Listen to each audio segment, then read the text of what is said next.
미국의 인플레이션 감축법으로 인한 나비 효과가 계속해서 생겨나고 있습니다.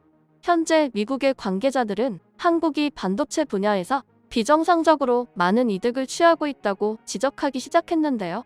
그런데 한국이 반도체 분야에서 승기를 잡은 것은 오로지 한국의 기업들의 기술력에서 비롯된 결과이지 누가 도와준 결과가 아닙니다. 따라서 미국의 앞선 지적이 이해가 가지 않는 것이죠. 그런데 생각해보면 미국이 한국을 때리기 시작한 것은 사실 요즘부터 보이기 시작했는데요. 매번 한미연합, 한미동맹을 강조하며 한국을 친구라고 하더니 유독 경제 부분에서만 한국의 불리한 국면을 연출시키는 것입니다. 사실 이번 미국 IRA 법안의 최대 피해자라고 볼 수 있는 현대차는 현재 뛰어난 가성비로 미국 국민들에게도 없어서는 안 될 존재인데 미국에서는 배제하는 움직임을 보인 것이죠. 지금까지 미국은 중국을 효과적으로 견제하기 위해 한국에 힘을 줬습니다. 따라서 양국의 교역 수준은 서로 없어서는 안 될 존재가 된 상황입니다. 그리고 한국은 북한을 견제하기에도 상당히 중요한 위치에 있어 미국이 한국을 곤란하게 하는 경우는 지금까지 거의 없었습니다.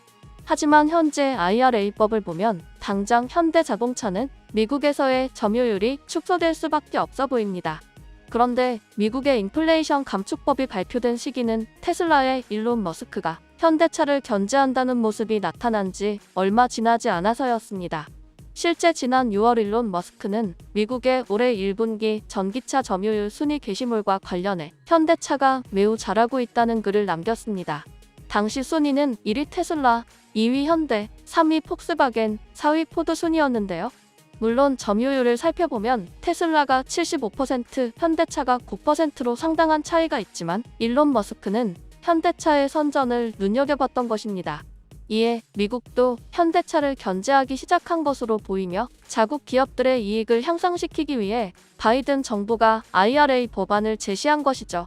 물론 미국은 중국 견제를 이유로 들었지만 솔직히 한국, 일본, 유럽 등 동맹국들은 예외로 적용했으면 끝났을 문제입니다. 결국 현재 미국의 행보에서 볼 수 있는 것은 미국은 예전과 달라졌으며 중국 견제보다도 그냥 자국의 이익만을 챙긴다는 것입니다.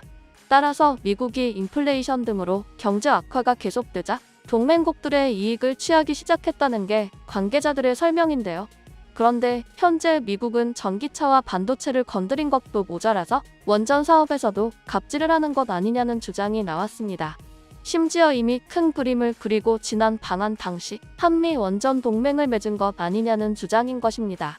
실제 현재 미국이 원전 수주 문제에서 한국의 기술력을 이용해 자신들이 우위를 점하려는 움직임을 보이고 있다고 합니다. 먼저 현재 한국은 폴란드의 원전을 수주하기 위해 전방위적인 노력을 펼치고 있습니다. 폴란드는 앞서 한국 방산을 대거 수입하며 현재 어느 국가보다 가까운 관계를 유지하고 있는데요. 현재 한국과 폴란드는 서로 윈윈하는 상황이 계속해서 연출되고 있습니다. 한국은 소위 가성비가 뛰어난 방산을 폴란드에 대규모 공급했는데 이러한 폴란드의 모습을 본 동유럽의 주변국들이 자연스럽게 한국에 러브콜을 보내기 시작했습니다. 실제로 중부 유럽 국가인 슬로바키아의 한국 방산 시장에 대한 관심이 눈에 띄는데요. 지난 20일 야로슬라프 나드 슬로바키아 국방장관은 SNS에 사절단 30여 명과 함께 한국행 전세기에 오른 사진을 게재하고 한국 방산업체 대표들과 협상하기 위해 한국으로 간다고 밝혔습니다. 특히 나드 장관은 한국의 방산업체인 카이의 대표와 협상을 할 것이라고 밝혀 FA50 도입을 예고했습니다. 이에 관계자들도 계속해서 방산 협력이 순조롭게 이어지자 한국 방산 4강이 단순히 꿈이 아니라고 전했습니다. 불과 몇 년 전까지만 해도 유럽국들은 물론이고 아시아국들조차 한국 방산에는 아무런 관심이 없었습니다. 그런데 우크라이나 사태를 기점으로 안보의 위협에 직면한 유럽국들부터 성능이 떨어지지 않고 납기가 빠르고 확실한 한국 방산으로 눈을 돌린 것입니다. 그리고 원래 한국의 기업들은 폴란드 시장에 관심이 많았습니다.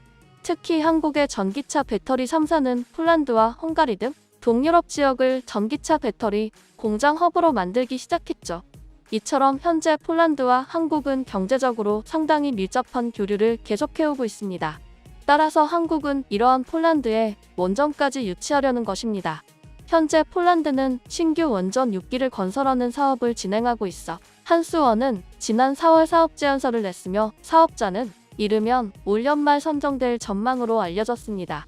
이에 황주헌국수력 원자력 사장이 지난 18일 폴란드 및 체코 출장길에 올랐습니다. 현재 폴란드의 원전 사업 수주전은 한국, 미국, 프랑스 간의 3파전으로 진행되고 있습니다.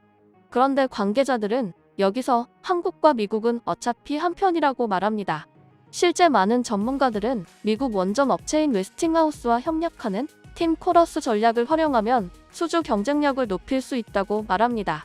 한미원전 동맹도 있고 한국 입장에서도 미국과 이익을 나누기는 하지만 미국과 함께 원전을 수주하면 앞으로 입찰이 수월하다는 것입니다.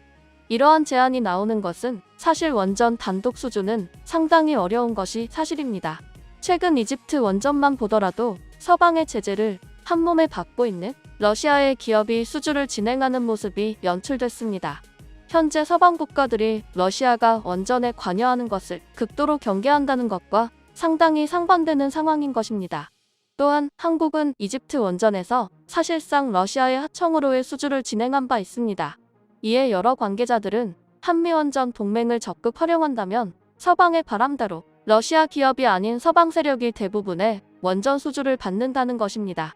그런데 국내에서는 만약 한국의 단독 수주가 아니라 한미 동맹 수주를 한다면 동등한 입장이 아닌 결국 미국이 우위를 점할 수밖에 없다는 주장이 나옵니다. 만약 이렇게 되면 한국의 세계 최고 수준의 원전 기술력을 미국과 공유만 하고 박수는 미국이 받는 이상한 상황이 나올 수 있습니다. 또한 박수만 미국이 받으면 다행이고 수익적인 면에서도 한국은 극히 일부만 챙길 수 있다는 것이죠. 그래서 앞선 이집트 원전 수주 당시에도 독자 수주가 아니면 크게 의미가 없다고 했지만 현재 국내 원전 시장이 워낙 멀었던지라 사실 이마저도 반겼던 것입니다. 그런데 더욱 심각한 것은 미국은 이미 지난 5월 원전 수주를 통제하기 위해 ACT 2021을 발의했습니다. 이는 바이든 정부가 백악관 내에 직속 부서를 신설하면서까지 발표에 다소 놀라움을 주고 있습니다. 결국 바이든 대통령이 직접 원전을 미국 우선 산업을 통제하겠다는 것입니다. 결국 미국은 전기차, 반도체를 자국 위주로 돌리기 이전부터 원전 산업을 통제하기 시작했던 것이죠. 사실 전 세계의 모든 국가들은 원전을 건설할 때 원전 기술을 보유한 미국의 허가를 받아야 합니다. 그런데 문제는 미국이 갑자기 한미원전 동맹을 강조하며 원전팀 USA를 운운하기 시작합니다. 현재 잠재 원전 수요국인 폴란드, 체코, 사우디와 한국을 모아 중국과 러시아를 배제한다는 명분을 내세우기 시작했습니다. 하지만 팀 USA 전략은 원천 기술을 보유한 미국이 원전 수요국과 동맹국을 일종의 하청국가로 재구조화하려는 전략의 일환으로 봐야 한다는 분석에 힘이 실리는 것이죠.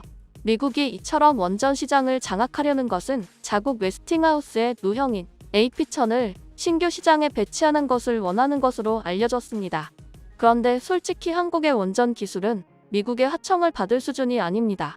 사막 한가운데 원전을 지어 세계를 놀라게 할 만큼 한국은 최고 수준의 원전 건설 기술을 보유하고 있습니다. 따라서 한국은 미국과 함께 수주를 하면 얼마나 많은 수주를 받을지는 모르지만 미국에 가려질 수준이 아니기에 난감한 것입니다. 그리고 한국, 미국을 제외한 원전 강국인 프랑스는 미국이 원전에까지 손을 뻗자 자신들의 밥그릇이 없어진다며 반발하고 있습니다.